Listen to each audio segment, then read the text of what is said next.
Boyd's question is not only a question in the military of how to win, how to achieve victory. It's also a broader question. How do we survive? How do we win? How do we thrive in a world that is, as people are fond of saying these days, a VUCA world? VUCA because it's volatile, rapid changes. It is uncertain. It is unpredictable. We're not sure what's going to happen next. It is complex. There are many, many different factors interacting, and they interact. They are interdependent in a way that makes one small change in one of them affect many others. And so all of that leads to the additional unpredictability, the increased likelihood of black swans. All of that amplifies the volatility. And finally, it's ambiguous. Often things happen that we're not sure how to interpret, that could be interpreted in many different ways. We face that all the time in situations of conflict, but even in other situations where there are, for example, real possibilities of cooperation.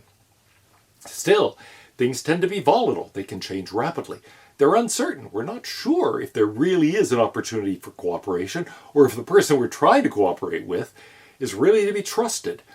It can be complex because it might be that there are many agents, not simply two agents, as in the examples that game theorists are most fond of.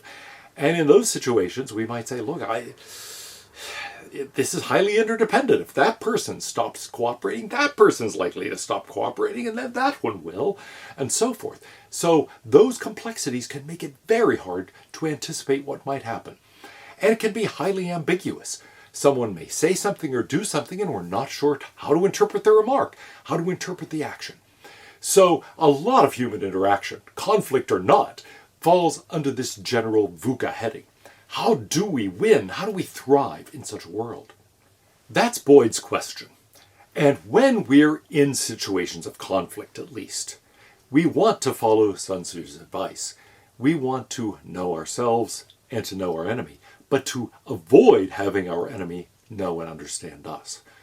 That means we need to hide, and do worse than hide, some things about ourselves. We need to disrupt our adversary's thinking. But we need to be clear about our own thinking.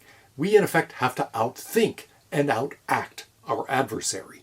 He calls this general idea getting inside our adversary's OODA loop. We've got to, in other words, observe, orient, decide, act, and then do the same thing in a faster cycle than our adversary. Whoever's fastest in this respect and most effective at it, most accurate in it, is going to win. So here's how he puts it. We need to lose and gain energy more quickly than our adversaries. Lose energy, in other words, use it. Take advantage of our energy and actually implement it. But also gain energy again, faster than our adversaries. We've got to pick and choose engagement opportunities. We've got to, in other words, as Sun Tzu put it, know when to fight and when not to fight. We've got to pick our battles. Third, we have to do all this at a faster tempo, a faster rhythm. We have to outmaneuver our enemy by maneuvering more quickly. We have to adapt to the situation more quickly than our enemy. We have to, in other words, get inside their OODA loop. We have to be making cycles like this when they're going like this. We've also got to disrupt our enemy's thinking. We've got to encourage that VUCA quality to the world for them while managing to understand it better for ourselves and deal with it better for ourselves. So what does that mean? We've got to appear volatile. We've got to appear uncertain and ambiguous and complex and even chaotic to our adversary. So in short, we want to appear ambiguous. We want to appear confusing. We want to be hard to understand. We want to leave them unable to generate the right mental images, the right pictures, the right concepts for what we're trying to accomplish and who we even are. That means we've really got to get inside the head of the enemy. We've got to make them misunderstand the situation and misunderstand us. We've got to create confusion, create ambiguity. We also have to take the initiative. We have to develop our own ability to respond and take advantage of opportunities, and to do it rapidly. We've got to be able to seek harmony within our side while also disrupting their side. So we want to make sure all our people are on the same page. You can see how this elaborates Sun Tzu's advice.